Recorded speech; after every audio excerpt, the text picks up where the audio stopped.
ইরজে ফাসাল্লে ফাইন্না কালাম তো সাল্লে। হে আমার সাহাবীরে, তুমি নামাজ পড়ো, তুমি নামাজ পড়নি। এ কথা বললেন না নবীজি, তুমি নামাজ পড়ো, তোমার নামাজ পড়া হয়নি। নামাজ পড়া হয়নি এ কথা বললেন না, কি বলছেন? তুমি নামাজ পড়ো, তুমি নামাজ পড়নি। নামাজ পড়নি আর নামাজ পড়া হয়নি পার্থক্য আছে না নেই? যারা বলেন আছে না নেই? এই জামানার যদি মানুষ আমরা হইতাম তো কি বলতাম? মৌলভী সাহেব, তোমার লাগে তার মার ঘুষকে গেছে লাগছে নাকি? নামাজ পড়ে যে তোমাকে সালাম দেন জি, আর তুমি বলছো যে নামাজ পড়নি, তুমি নামাজ পড়ো। ওরে সুবহানাল্লাহ, একজন আল্লাহর নবীর সাহাবী, নবী যেমনই বললেন নামাজ পড়ো, তুমি নামাজ পড়নি, আবার নামাজ শুরু করে দিয়েছেন। আবার দুবার, দ্বিতীয়বার নামাজ পড়লেন।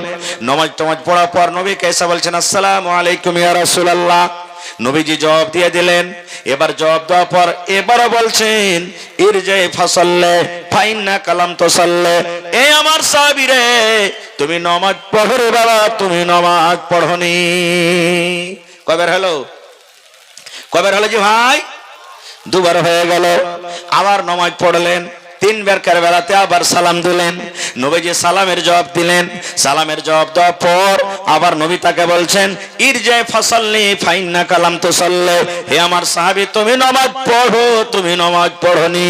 তিন কিংবা চারবার যখন হয়ে গেল, বারবার নবী একটাই কথা বলছেন নামাজ পড়ো, তুমি নামাজ পড়া হয়নি। এবার সে সাহাবী বলছেন ইয়া রাসূলুল্লাহ আল্লিমনি, নবী গো আপনি আমাকে শিখিয়ে দেন, এর থেকে আমি আর ভালো করে নামাজ পড়তে জানি না। কেমন করে রুকু করতে হবে এর থেকে আমি আর ভালো করে রুকু করতে পারবো না, এর থেকে ভালো করে সাজদা করতে পারবো না, এর থেকে ভালো আমি কিয়াম করতে পারবো না, এর থেকে ভালো আমি তাশাহুদ করতে পারবো না। আল্লাহর নবী গো, বারবার যদি আপনি আমাকে ঘুরিয়ে বলেন নামাজ পড়ো, নামাজ পড়ো, নামাজ পড়নি, আমি এর থেকে ভালো করে জানি না, এর থেকে ভালো করে আর নামাজ পড়তে পারবো না। দয়ার নবী গো, দয়া করে আপনি আমাকে নামাজ শিখিয়ে দেন।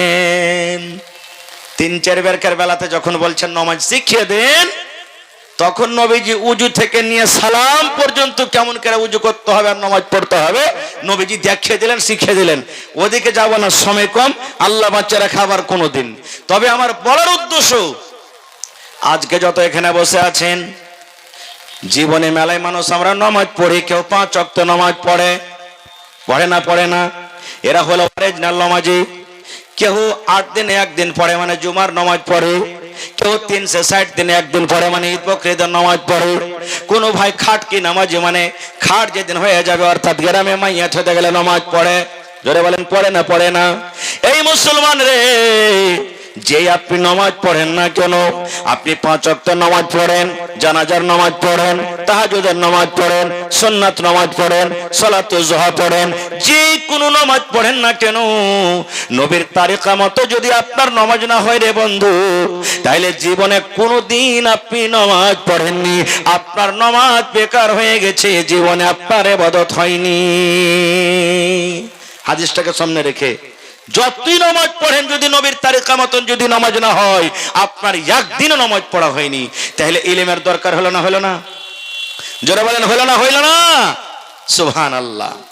আর একটু আগে চলেন, আল্লাহ রাসূল সাল্লাল্লাহু আলাইহি সাল্লামের জামানাতে নবীজি একদিন বসে আছেন, আর নবীর স্ত্রী মা আয়েশা রাদিয়াল্লাহু তাআলা আনহা নবীর পাঞ্জরে আছেন।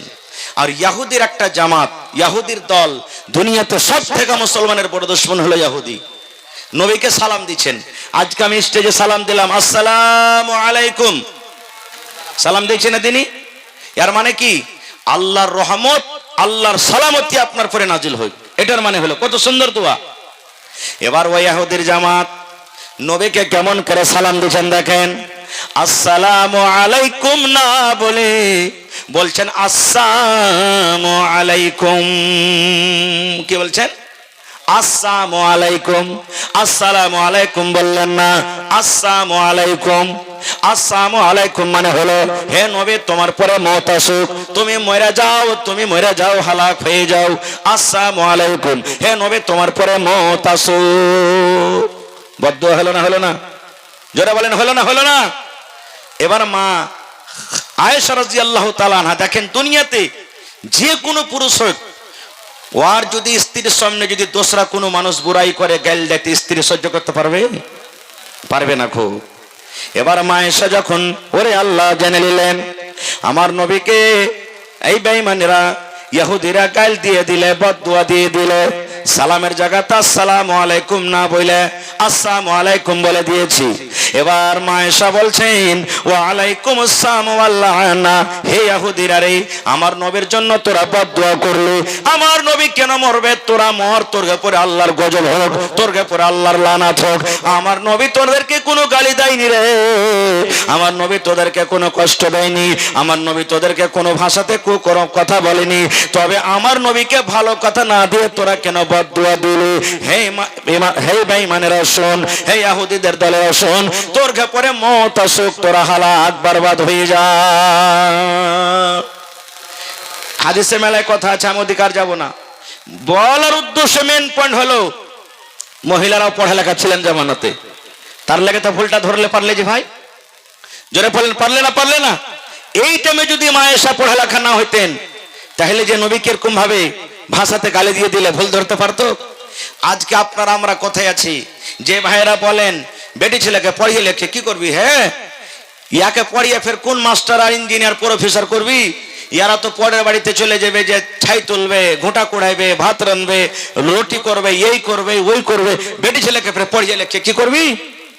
এটা ভুল, এটা ভুল। আর একটা হাদিস আপনাকে সামনে তুলে ধরি। যতটি লোক আমরা এখানে আজকে বসে আছি, আমি যদি প্রশ্ন করে দিই আরে আল্লাহর বান্দা, বাড়িতে তোমার স্ত্রী আছে, তোমার উপরে তোমার স্ত্রীর কতটুকু হক আছে যে তুমি স্ত্রীর হক আদায় করতে পারবে বলো তো? এটা নয় আমি বেটা ছেলে হয়ে গেলাম তো গাছের গোটা হয়ে গেলাম, আমি একটা বেটা ছেলে হয়ে গেলাম তা আমার পরে সব জিম্মেদারি শেষ, যা করবে মায়লোকই করবে। মায়লোকটা হলো গরু ভুঁই ছাগল জানোয়ার, এটি আমরা মনে করি। না রে বন্ধু না, আল্লাহ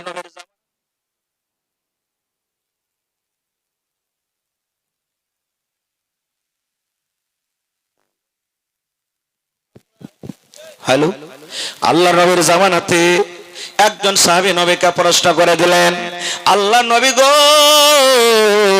দয়া করে একটা প্রশ্নের জবাব দিয়ে দেন। হে আল্লাহ নবী, আমরা এই কথা জানতে পারলাম যে একটা পুরুষের নিজের স্ত্রীর পরে কত হক আমরা জানতে পারলাম, কিন্তু নবী গো একটা মেয়ে লোক, একটা বেটি ছেলে, একটা নারী, একটা মহিলার নিজের স্বামীর উপরে কতটুকু হক রয়েছে, একটা মহিলার কতটুকু হক রয়েছে, দয়া করে নবী জবাব আপনি বলে দেন। বলছেন ইয়া রাসূলুল্লাহ, একটা বেটি ছেলের নিজের স্বামীর উপরে কতটুকু হক রয়েছে? নবী আমার কি বললেন দেখেন, হে আল্লাহর বান্দারে, একটা বেটি ছেলের নিজের স্বামীর উপরে 4খানা হক রয়েছে। কত হক? 4খানা হক রয়েছে। এক নম্বরে নবী বলেছেন আনতুতিমা হাইজা তাইমতা, তুমি যখন খাবে তোমার বিবেকে তুমি খাওয়াবে। আর ওয়া তাকসু হাইজাক্তা সাইতা, তুমি যখন পিনবে তোমার স্ত্রীকে পিন্দাবে। ওয়ালা তাজরাবিল ওয়াজহা, রাগ করে স্ত্রীর গালখানে তুমি মারিও না, চেহারাতে মারিও না। এবং বিবির উপরে যদি 4 নম্বরে কোনো রাগ হয়ে যায়, গোসা হয়ে যায়, রাগের কারণে তোমার স্ত্রীকে বাড়ি থেকে ধাক্কা দিয়ে তুমি বের করে দিও না। 1 নম্বর, তুমি যা খাবে তোমার বিবিকে খাওয়াও। ফের এটা মনে করিয়েন না যারা বিড়ি খেয়েছেন ভোরবেলাতে 1 মুঠা বিড়ি 1 মুঠা সালহে কিনে দিয়ে দিয়েন না ফের ওকে। হ্যাঁ, যারে মৌলানা ওয়াজ করেছে তুই যা খাবি স্ত্রীকে খাওয়া, তো আমি খাজি তুই খাবি না? না। 2 নম্বরে রাসূল বলেছেন তুমি যা পিনবে তোমার বিবিকে পিন্ধাও, মানে যখন তুমি পিনবে। এর মানে আপনি ফুল শার্ট পাচ্ছেন তো ওকে ফুল শার্ট সিলে দিবে না, হয় কি না? ওর যেটা পোশাক ওকে দিতে হবে। আমি খুব তাড়া ঘোড়া করে শুধু হাদিসটা আপনার সামনে বলছি। 3 নম্বরে রাসূল বলেছেন বিবিকে যদি মারার দরকার হয় তাহলে ওর গালে মারিও না। কত ভাই এমন আছে মারতে মারতে মারতে বিবিকে যদি কোনো উল্টা পাল্টা একটু হয়ে যায়, বাড়ি থেকে চুলের ঝুঁটি ধরে মারতে মারতে দুয়ার থেকে বাহির করে দিবে, আর বলবে তুই আয় খালি বাড়িতে। ওর মা বহিন বংশ খানদানকে টাইনে গেল দিবে, আর বলবে তুই বাড়িতে সন্দেহ যদি তোকে ছাও ছাও করে পিস পিস করে কাটবো, আর কেটে বোরাতে ভর্তি করে লোদ দিতে ভাসাবো। কেনে? কবি বলছেন শোনো রে পরশ জাতি করিয়া ধ্যান, তোমাদের বিবি যদি হয় না ফরমান, প্রথমে তো নানা মতে বুঝাবে তারে, তারপরে বিছানাতে দিবে জুদা করে। এই দুই পর যদি ঠিক নাই হয়, আদবের মারে তারে কিছু মারা যায়। কবি বলছেন, শোনো রে পুরুষ জাতি করিয়া ধিয়ান, হে পুরুষের দলেরা তোমরা শোনো, তোমাদের নারীরা যদি ভুল করে, তোমার খেলাপ যদি চলে, আল্লাহর নবী বলেছেন সুন্দর করে তাকে তুমি বুঝাও। কেন তুমি আমার উল্টা পাল্টা কাজ করো? কেন তুমি আমার কথা মানো না? কেন তুমি আমার কথা শোনো না? বাস 1 মিনিটে শেষ করে দিছি। না না আপনাকে শেষ করতে জি। হবে না, আপনার টাইম